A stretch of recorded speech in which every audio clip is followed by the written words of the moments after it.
Iran is not our friend. Venezuela is not our friend. President Biden keeps giving them money to buy weapons to try to kill us. Senator, do you not understand that? Sanctions on the Iranian regime. We have not allowed $1 from Qatar or from the Iraqi electricity fund to flow to Iran. That's just not true. Senator Menendez explained that to you. Hi everyone, welcome back to Conservative Times. Today I've got a fiery showdown to share with you. Senator John Kennedy takes a Treasury official to task over the Biden administration's controversial policies on Iran and Venezuela. You won't want to miss this, so make sure you stick around until the end. And hey, if you haven't already, hit that subscribe button to stay updated with all the latest political discussions.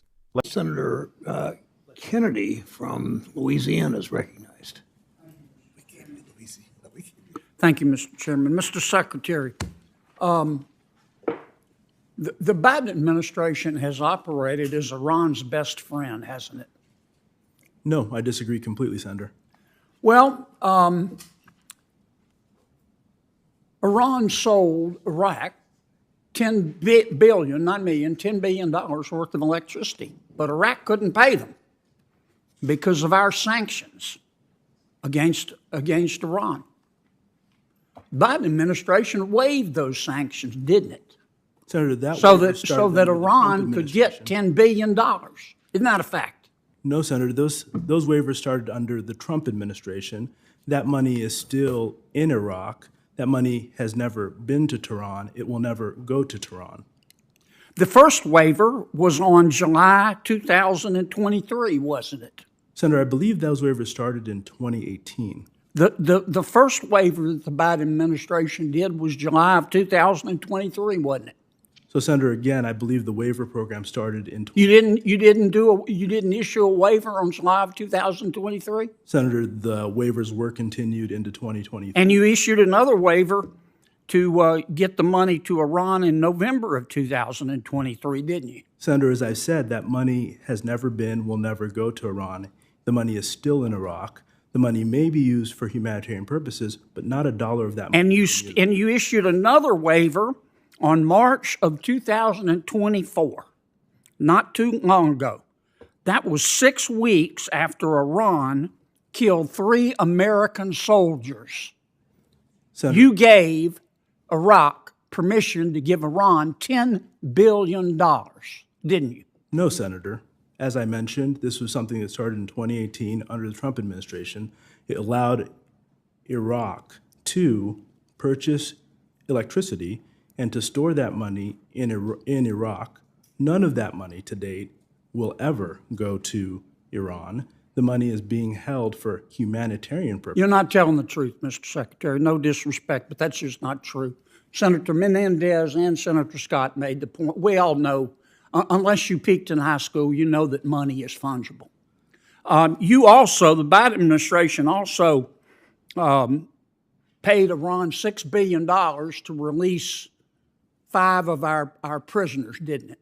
Senator, again, that money is in Qatar. None of that money has been used. It hasn't been moved.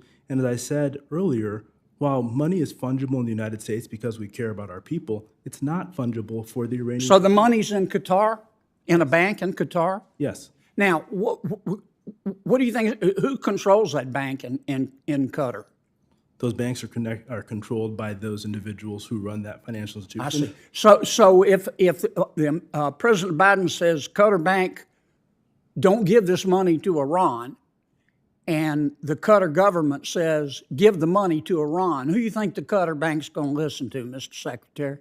So, Senator, those banks in Qatar value greatly their ability to have a relationship with the United States because that's how they make money. Do you believe in the tooth fairy? Ultimately, if we cut off those banks, they will no longer be able to make money. Do you believe in the Easter Bunny? So, Senator, while I understand your point, fundamentally, none of that money has gone to Iran, and that money is not going to go directly to Iran. Now, you did the same thing with Maduro, you meaning the Biden administration. You guys did the same thing with Maduro in Venezuela. You removed all the sanctions on oil and mining, including gold, with Maduro, the dictator of Venezuela, didn't you? So GL 44 and 43 were put in place in Venezuela. 43 has already, Is that a yes? GL 43 has been removed. So you said, okay, Maduro, we're going to remove Maduro, best friends with Iran and Cuba and China and Russia. The Biden administration removed the sanctions on oil and mining in Venezuela. Senator, And Maduro said, I promise you that I'll hold a free and fair election. And then he put all his opponents in jail.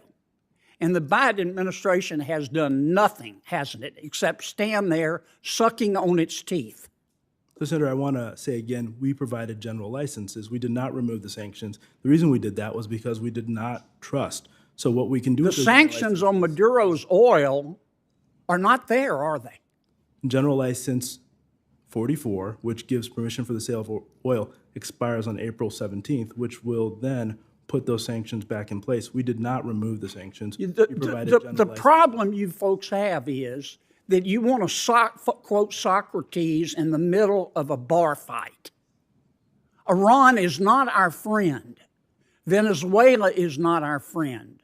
President Biden keeps giving them money to buy weapons to try to kill us. Senator, we Do you not 500 understand that? sanctions on the Iranian regime. We have not allowed a dollar from Qatar or from the Iraqi electricity fund to flow to Iran. That's just not true. Senator Menendez explained that to you. The money, How can you be that obtuse? Senator, as I've said, our goal is to make sure that we take every action to prevent Iran's destabilizing activity in the region. We're going to continue to go after Iran's sale of oil and try and limit their ability as best we can using the tools that you've given us. I'm here before the Senate asking for additional tools that will allow us to continue to do that. Okay, you He drives his point home. Iran and Venezuela are not friends of the U.S. He criticizes the Biden administration for failing to take stronger actions against these regimes. The Treasury official argues that the U.S. is working to limit Iran's destabilizing activities and needs more tools to combat this, but Kennedy isn't convinced. This is a must-watch for anyone interested in U.S. foreign policy. Make sure you're subscribed so you don't miss any of the latest debates like this one. So there you have it. Senator John Kennedy goes head-to-head with a Treasury official over the Biden administration's policies on Iran and Venezuela. Are Kennedy's criticisms valid, or is the Treasury official being truthful? Let me know in the comments below. If you enjoyed this breakdown, hit that subscribe button and turn on notifications. Thanks for watching, and I'll catch you in the next video.